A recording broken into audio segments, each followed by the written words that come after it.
Watching German Gyan. My name is Nidhi and guys, today we are up with a new video, and this new video is all about top 10 mistakes which you normally do while giving your B1 and B2 exams. So we have come up with the top mistakes and their solutions. So I hope you will love this video.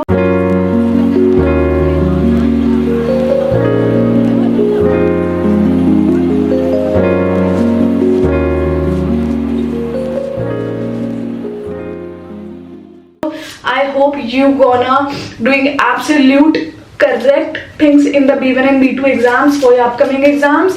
And one thing I want to tell you very clearly, guys, if you're applying for the B1 B2 exam, A1 E2 exam, Goethe exam, TELC exam or OSD exam, then yes, German Gyan provide the exam preparation classes, 7 days exam preparation, 15 days, 10 days, in fact 3 days exam preparation, totally customized just for you. So whatever you need, accordingly we will plan the whole course for you. If you want only one module practice, then yes, we are up. If you want only 3 or only 2 or all the 4s, then yes, German Gyan is 100% customized. So whatever is your requirement, we will be working according to that. I hope you're gonna love that. If you are watching me or listening for the very first time, my name is Nidhi Jain. I'm a CEO and the founder of German Gyan. German Gyan provides you online offline classes. We provide teacher training program, exam preparation, brush up classes, interview preparations, and guys, whatnot. So whatever you can think around German Gyan is a one-stop solution. I hope you're gonna shower lots of love to this video, because this video can actually save you in your B1 and B2 exam. So yes, without wasting time, subscribe German Gyan and let's start into this video. Let's go. We have seen many students who are very good in their studies, and while in their German language classes also they perform very well. But when it comes to writing the exam, they couldn't clear it. And the reason is not that they don't study properly, but the reason is that they don't know the tips and tricks how to clear the exam. So in this video, I'll tell you what are the mistakes that the students do which make them fail the exam. The first mistake is ignoring exam structure. That means many students learn German but don't understand the exam format. So learning a language doesn't mean that you only have to focus on the grammar or the speaking part. Actually, you also should know that what is the exam pattern and how much time you have to complete the exam, and to which tile how much time you have to give or you should give. Most of the students fail in the exam because they couldn't manage the time. They take more time than required. That's why they couldn't complete their paper on time. So before appearing for the exam, please practice modal papers so you know the pattern of the exam and the time limit, that in what particular time you have to complete your paper. Second mistake is very common, which is wrong sentence structures.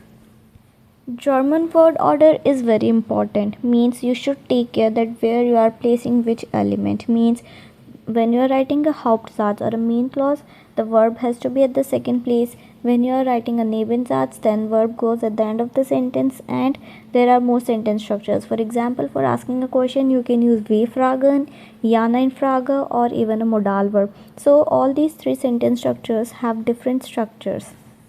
So basically you have to focus on all the sentence structures and the placing of the elements. Third mistake is memorizing writing templates. So basically what happens, there are many students I have seen who learn fixed phrases or the fixed lines and they try to use it in all type of emails. But you can't always do that. You should have your own opinion. You should know how to write your own opinion. So what you can do, instead of learning fixed lines, just learn fixed redimentals. Like for example, if you want to give your opinion, so you can learn fixed 2 to 3 lines. And while writing email also, you should take care that if you are writing a formal email, you have to go with Z form, and if you are writing an informal email, you have to go with Dutzend term. So these are the things which you have to take care. Fourth mistake is that you make 2 simple sentences. When you are in B1 and B2 level, you cannot just simply write a subject, verb and object. Because if you are in B1 and B2, then instead of using those Arduino connectors or while, den, das, instead of that you should use zweiteilige connector, and means nicht nur sondern auch, entweder oder. And you should also use modal particles, for example den, doch, ja, This shows that you are actually a B2 level or a B1 level learner. Fifth mistake is not answering the questions. That means sometimes the students are so much in hurry that they forgot to read the complete question and end up writing the half answer. For example, in the speaking, question says that you have to tell the positive as well as the negative points, but students ends up telling only the positive points because they didn't read the question properly. Same happens while the writing exam also. The question says that there are the 3 points which you have to include in the email writing, but students ends up writing only 2 points, which make them lose their marks. And while writing, there is one more point which says that you cannot change the order of the points which are given for you in the email writing. So sometimes students that do that mistake as well, and that's why they lose their marks. Sixth mistake is that you are speaking too little, because in expression exams silence is dangerous.